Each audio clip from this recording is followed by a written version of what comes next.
Welcome back to Bazooka Kickboxing, and I'm trying something a little bit different. Today, I'm bringing in a guest, Ross Levine, and we're going to talk a little bit about kickboxing, martial arts in general, not so much about, the fight careers, things that happened in fights. This is more about just a conversation about martial arts. Off camera, I'm surrounded by so many amazing individuals in the sport, whether it's in MMA or kickboxing or the highest level wrestlers to point karate fighters.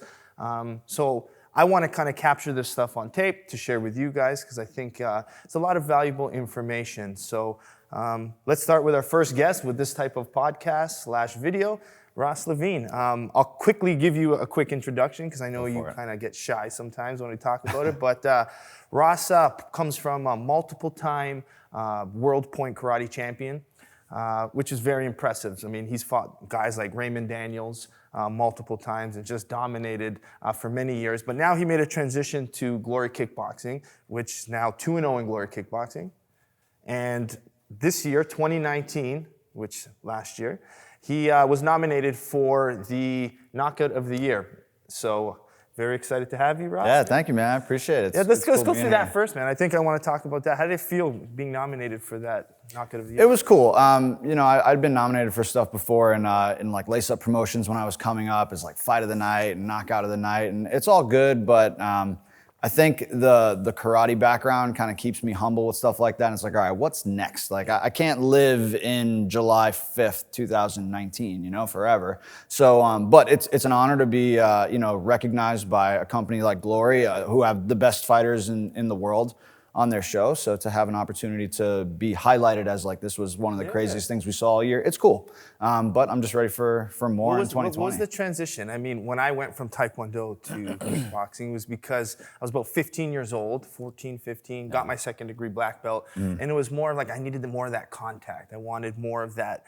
UFC, what we're seeing. I wanted the knockouts, like points weren't enough for me. What was the reason for your change? Yeah, I definitely like the contact also. Similar story, I got my black belt when I was 15, started moving up the ranks in Taekwondo as well. And then my initial transition actually started when I moved away from home to New Hampshire for grad school.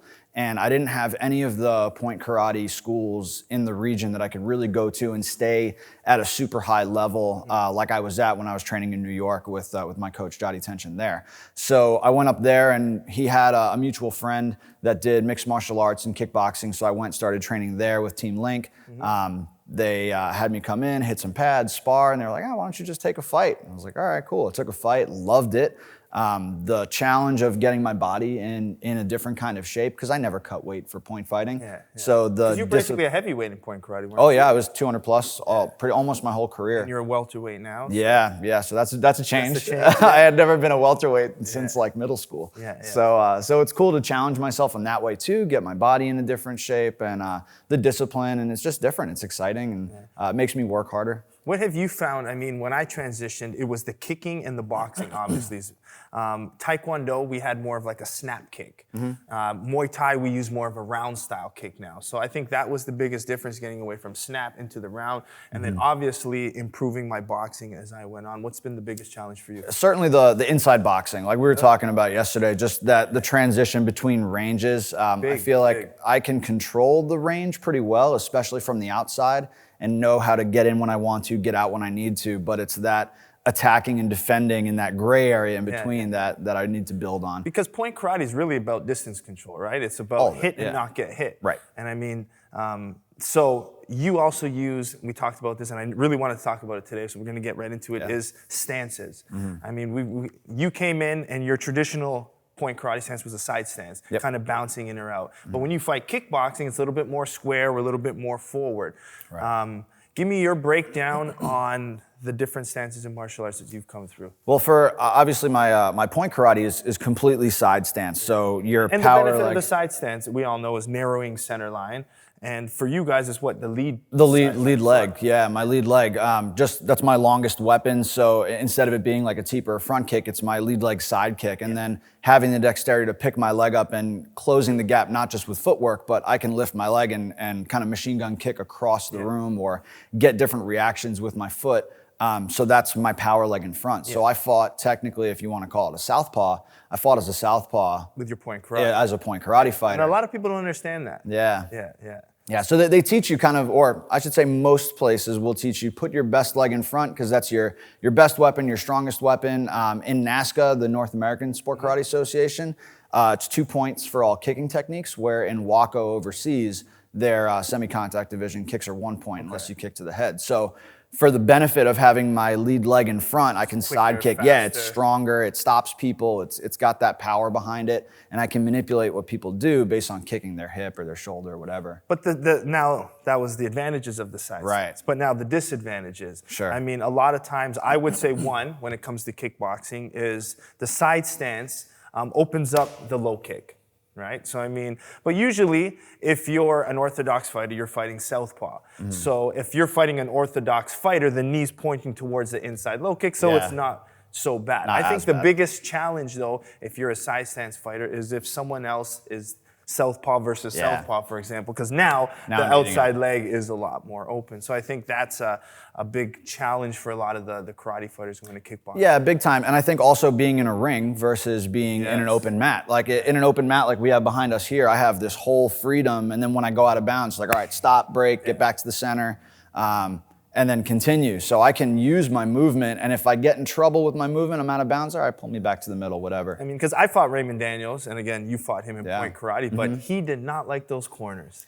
When you fought him, there's no exit. So when I watched some of his point karate stuff, preparing for that fight, like I realized that he either blitzes, and when you blitz too with point karate, you kind of don't have control of your stance almost. You kind of follow through Coming the off technique, the floor, which put him in a bad position. So I think, but with you, for example, I don't see any of those old tendencies. Not yet. Not yet. Well, I mean, I think it's good. I mean, we were talking yesterday about it, but if you're in a traditional kickboxing stance, and then all of a sudden you need a breather or something, and you want to create a little bit more distance, if you go in your side stance and you start bouncing and feinting, I can do all of that. Naturally, I'm going to back up because I don't know what you're going to kick. It's different. It's unorthodox. So I think using that could be a nice little touch to your kickboxing. Yeah, and I think it'll be interesting because I have to almost think about, the people that I'm going to see in the future, like the top 5 guys, the top 6 guys, they have to be able to, I'm assuming they have to study tape.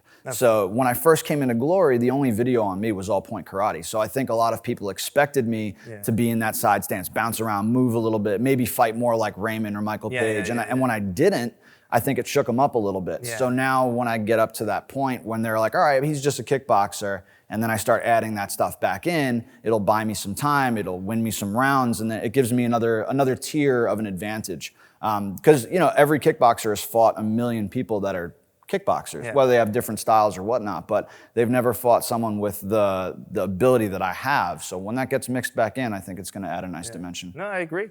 Now let's talk about other successful point karate fighters. I would put you, Raymond Daniels, and Wonder Boy Thompson, and probably Michael Venom Page. Oh yeah. What does the point karate community, how do they look at you guys in the bigger stages of it? I think nowadays it's certainly getting more, they respect us a lot more. They're behind us a lot more. I think when Raymond first went over to, he tried mixed martial arts. And unfortunately, there was a lot of people, because he was still competing, that he has like a hate him or love him type of personality.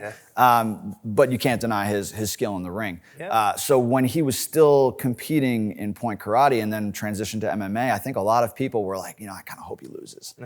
Which in my opinion kind of stinks. But now that he's completely broken away and we've seen him climb the ranks and fight, top tier fighters like you and Holskin, and now he's in Bellator and going back to mixed martial arts. His only losses have really been only to me and Holskin, right? Top guys, the best in the world. So I mean, certainly can't deny what he's been able to do. And I think now the point karate world is more behind him. Same with Michael Page. He's making big waves. Unfortunately, he got knocked out with again his only loss in MMA, one of the best in the world. Yeah, someone the best. who's not scared to sit in the pocket. Those are the guys that I think give the point karate. And I thought he was winning the fight. To be honest, he got clipped. He made one mistake. That's all it takes in those little gloves. What about Wonder Boy though? Give me your thoughts on Wonder Boy, because he's probably one of the most successful. It's interesting because he comes from a point karate background, but I mean, I'm not sure. Do you know how old he is? I don't know how I old. would say, I think 36, 37. Yeah, so he's a little older than me, but wasn't competing on the same circuit that I was. So And I I don't didn't even know. see him in kickboxing either. Apparently Yeah, he was yeah. 50-0 or something in kickboxing. Well, I never saw him. he fought a bunch in the World Combat League. Yeah. That was all pro kickboxing. Yeah. And he has that sport karate style. So I don't know if that's just how he came up. I really don't know a lot of his history, but the way he transitions it into his mixed martial arts, and he uses his front leg, he uses the side kick, and then you get adjusted to that, and he's kicking you in the head, and the spin kicks, and he switches stances. He's a dynamo. You know, he has a lot of things that people haven't seen and don't know how to train for. Yeah.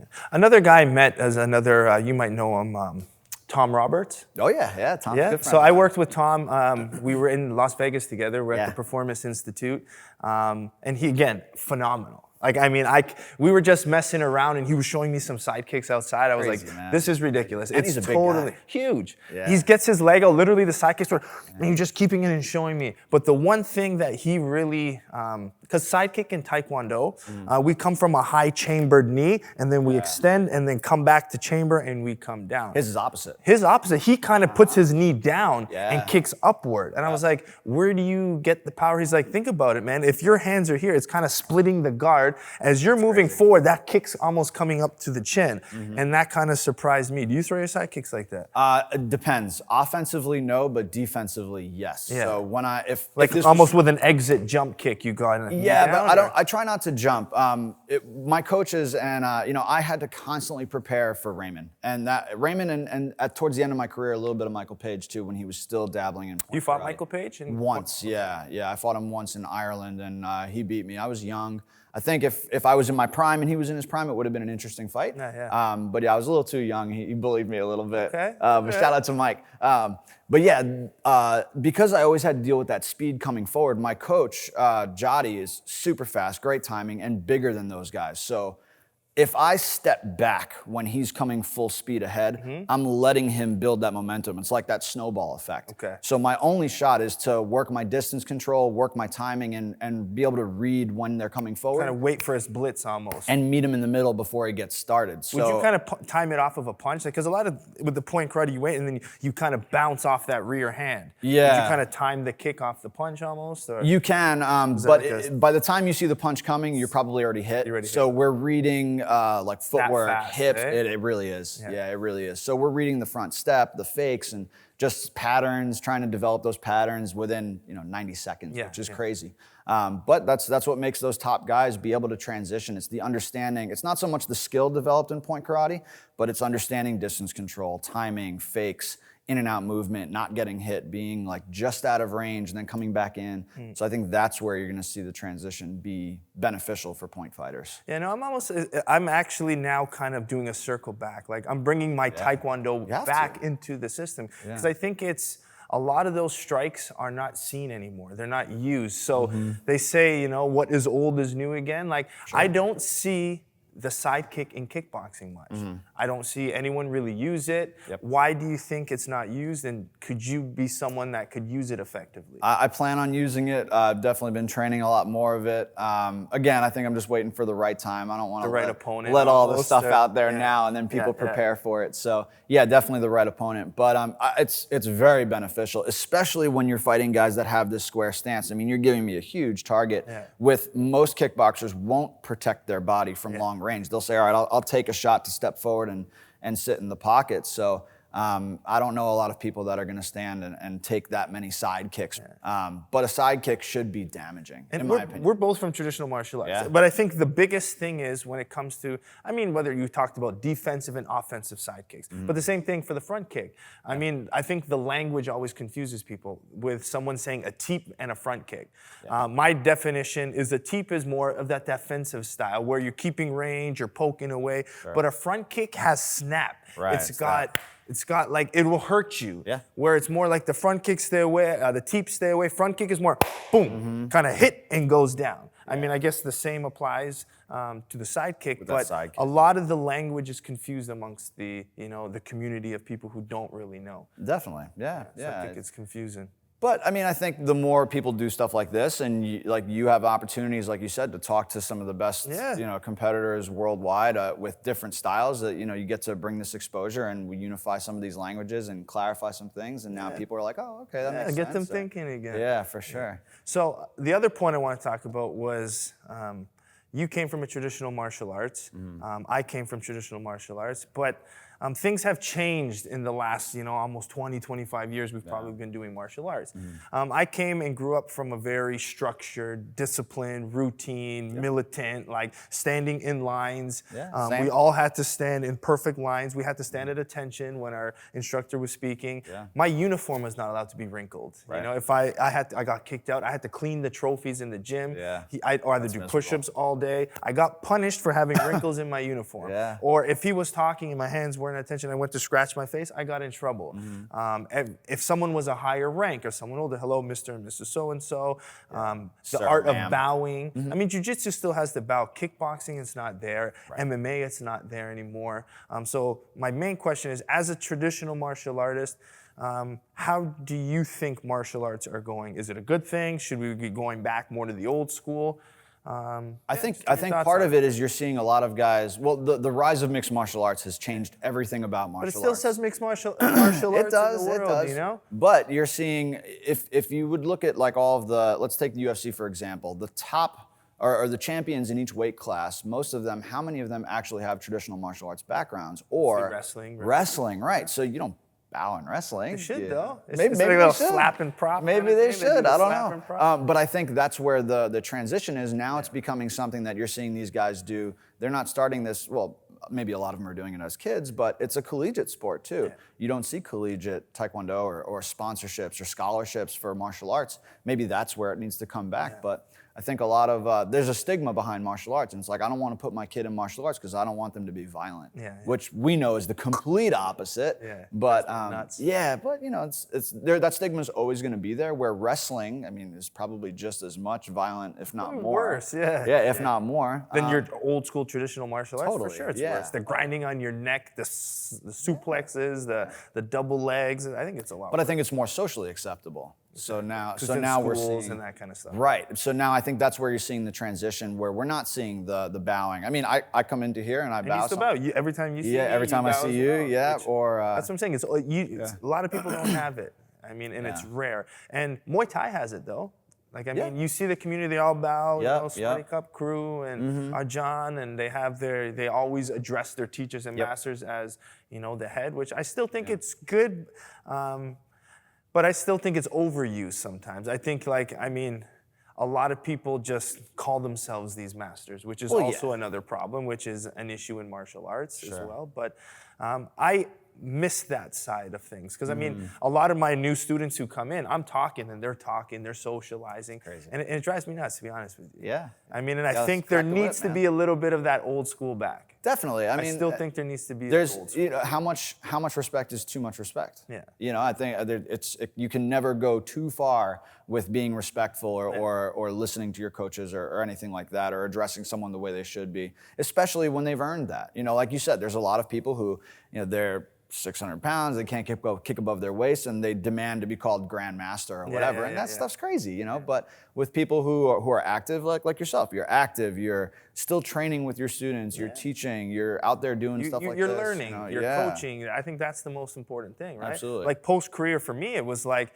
how can I become a better martial artist? And that's all it has become now. Right. Southpaw, my, changing things, bringing my taekwondo back, my boxing. So I think it's bringing it back. But old school and new school also comes with the training. Sure. And you and I are both educated guys. We both value scientific training, which is we need evidence before we're going to do it. I can't just do it. Sure. I always get a lot of heat online. I mentioned it to you just before, but running. Nope. Does Ross Levine run? Ross Levine does not run. Yes, and explain. I've said it too many times. I'm gonna let you have it. I'm gonna talk to this camera. Yeah, my rants are done. My rants are done. It hurts. Running hurts more than training. Yeah, it does. For me, some people love it, and I think there's tons of benefits for it. Big time. But when you're talking about kickboxing, it's for the majority of my career, it's going to be 3 3-minute rounds.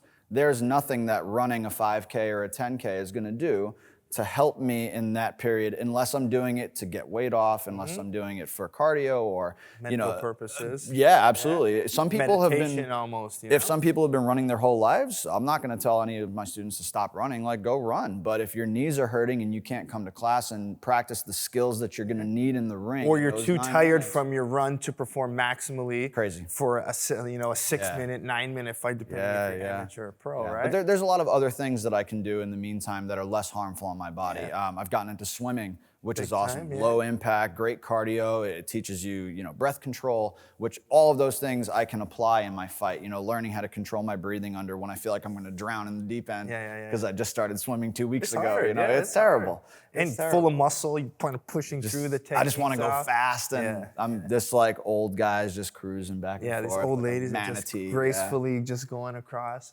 Can't do it. But I'm a bag work. I'd rather do bag work. I'm a big believer in bag work. I always made the hashtag less running, more bag work. Yeah. Because for me, it's like, let's be honest, most of us in the fight world, MMA, kickboxing, you have to work. Not many people have the luxury of working and training full time. Right. So what happens now is if you finish work at 5 p.m., is it worth waking up at 5 a.m. before you go to work to tire yourself out more, to go to work, to come back and then train and then it's just too much in a day. Your energy demands, your stress levels are going to be up. If you worked and trained full time, I'm not going to say work, but because I consider training full time as working too. But if you're fighting full time, sure, you wake up, you can stretch, make breakfast, go for a run. You have that luxury. That could be some morning, cardio to loosen up. That's okay. Or a martial arts instructor where their actual workday doesn't start until 3 p.m. Yeah, exactly. Then you have all of that time in the morning you have that to time. do your thing. But most people don't. Let's be honest. I mean, I didn't have time when I was a school teacher to go back and then get my run in as well as do this. You have to maximize the time that you have. So like you said, if I'm waking up, if I have to be at work. So for example, my Tuesday, Thursdays, I work 7 a.m. until 5 p.m. It's a huge chunk of my day I'm doing physical therapy. And it's exhausting mentally as well. Well, it's kind of more like it's a break mentally from like fighting. Because that's why I like teaching. It's 10 hours of I don't have to think about who's trying to punch or kick me right now. I don't have to think about my opponent. I'm talking to people all day. I'm working my hands. It's conditioning, man. I'm constantly digging into people and doing exercises with them and coming up with new things and bouncing ideas. So the PT aspect, I think, is the perfect like marriage between what I do for work and what I do for my other work or recreation. But if I have to wake up early to get some work in beforehand because I'm in fight camp, am I gonna take that time and run 5 miles, or am I gonna hit the weights and like make my body stronger? Like I'll do strength and conditioning all day before I run. I would much rather do a squat session before work. Makes more sense. Totally, you develop. I mean, when you run, you're working your aerobic system, so your ability to use oxygen to convert it into energy. Right. Now, what happens is when you fight, you don't have the option to sit there and use oxygen as energy. It becomes anaerobic. And at that point, you got to kind of push, you get lactic acid. So you need to train the right specific system. Yeah.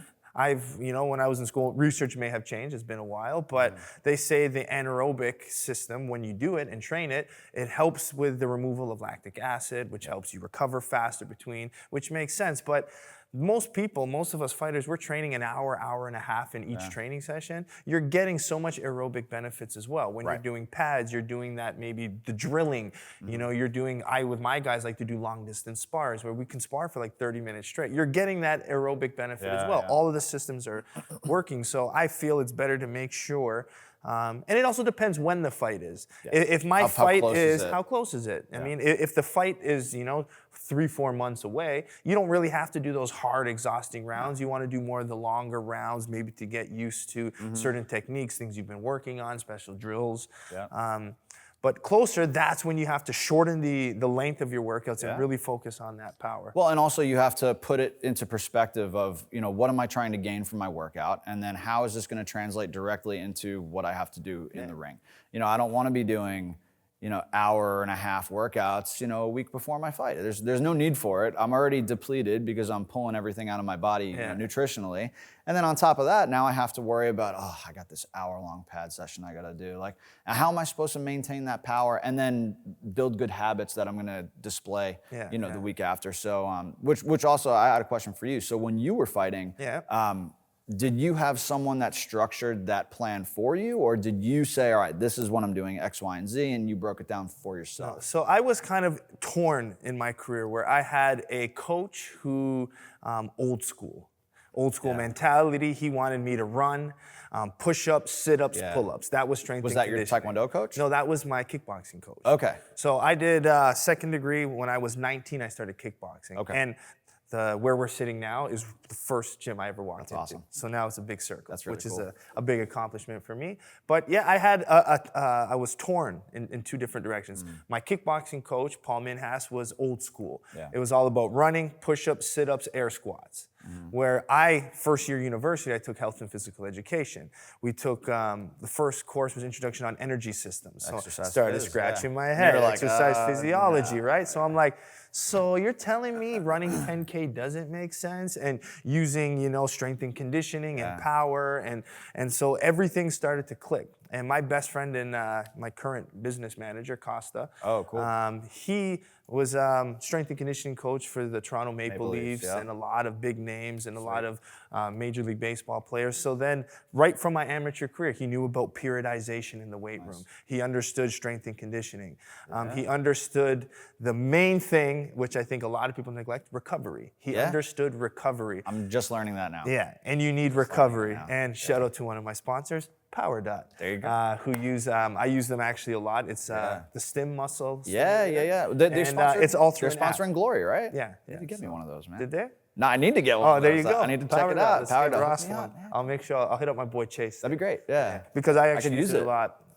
So yeah, I was torn between old school with coach and the new school, which kind of created a little bit of tension at times, but I felt like science was the way to go for me. Well, I think if you're not evolving, then you're dying, right? Yeah. So maybe when Paul Minhas was competing or training fighters back For then, sure, that old school mentality. but that's what everyone did. So you kind of have to do that it to still even works. playing field. And it I'm still sure it works. does, but Didn't hear it. what about the high level? You got if you're running 10K and just doing push-ups and sit-ups and bodyweight squats, and then you're fighting someone who's been in the weight room and doing an 8-week strength and conditioning program on top of all of that, and like being more sports specific. Well, now maybe you look at the body types are going to change.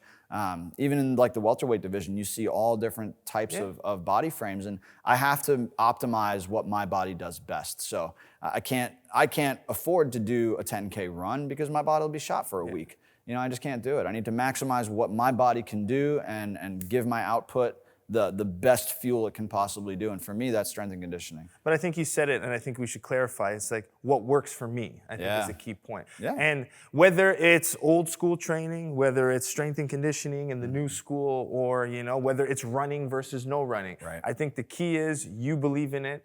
You think it's going to make you better, and if you think it's going to make it better, it will work. Oh, regardless. absolutely. So you have to believe in whatever you're doing. Totally. If I'm doing the new school and I don't believe it, and I believe in old school, at that point it's never going to work. There's going to be that constant tension, force pulling you between the two. So I think as long as you believe in it, I think that's one of the most important.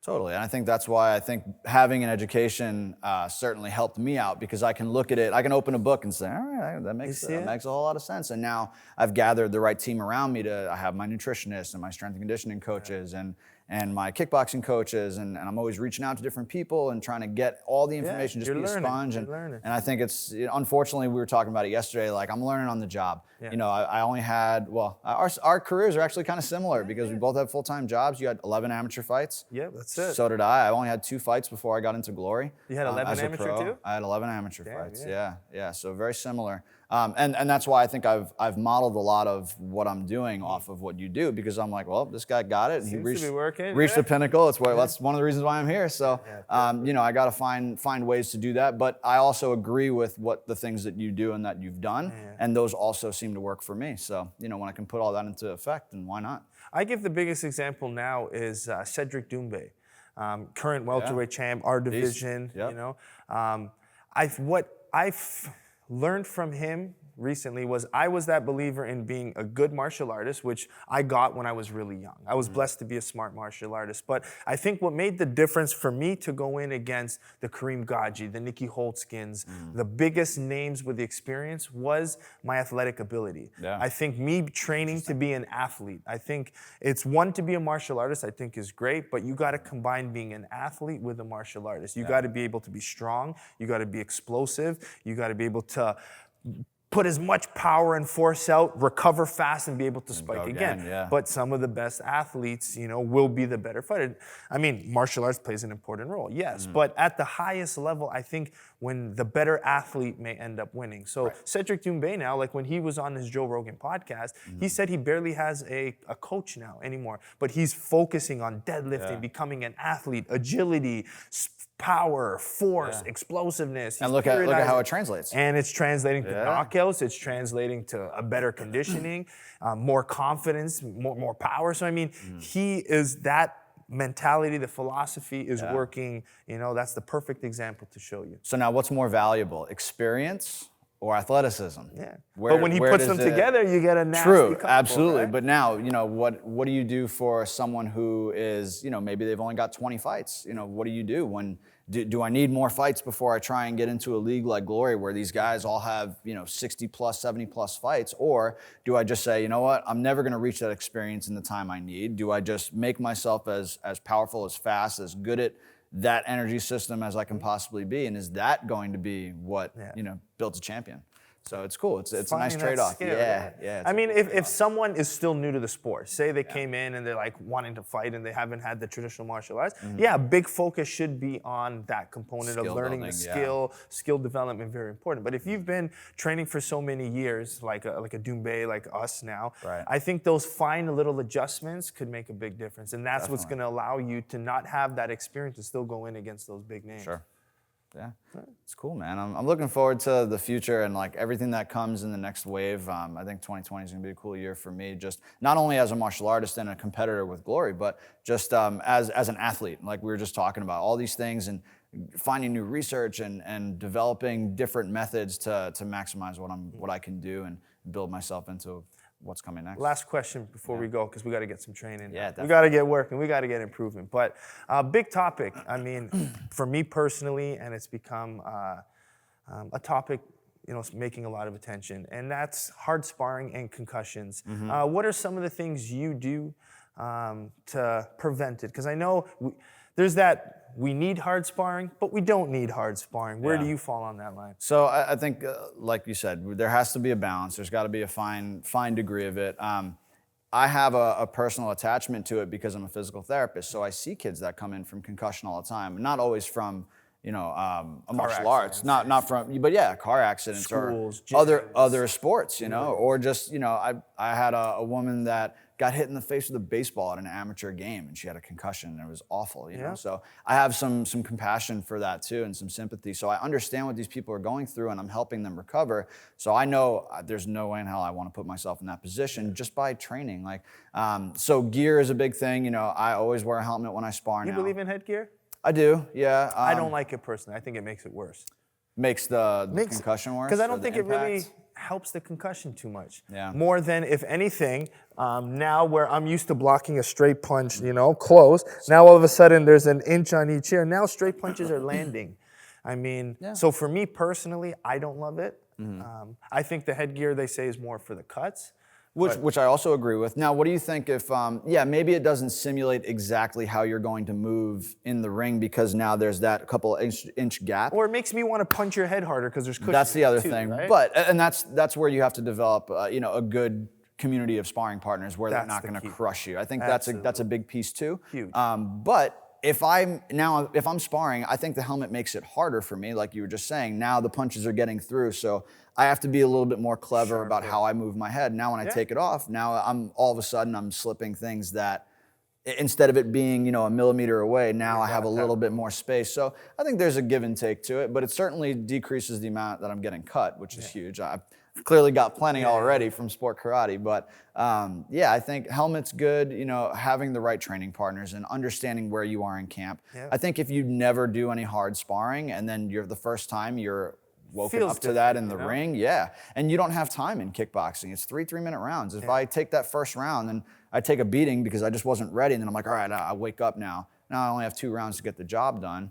Like, I think going to the legs and body is fair. I mean, course, especially yeah. kicking the legs out hard. It's smart because, one, you got to toughen your training partner's legs. Yep. It's all about leg conditioning. If you can give them out, like I'm a low kicker, but if I can't take them, you know, we got an issue there too. So I think it strengthens the legs, helps take body shots. But yeah, here we don't really like to go too hard to the head sometimes, but sometimes you need it, you know? Yep. Or sometimes what I'll do with my guys, if their guard is up, I'll punch the hands a little bit just to give them that like shaking impact to make them feel that power behind it. But I still think it's important to make sure you're doing things, like say you're doing a hard sparring session. I like to make sure I prepare myself properly for my sparring sessions. So one, fluid intake. Try not to go in to spar one after a night of drinking, the dumbest thing you can do because your brain is already dehydrated. That's easy for me. I don't drink, so it's there you go. Easy. So, that works for me. yeah, going hydrated into sparring, I think is an important one. Regular fish oil use, good fats, I think is very important. Yeah.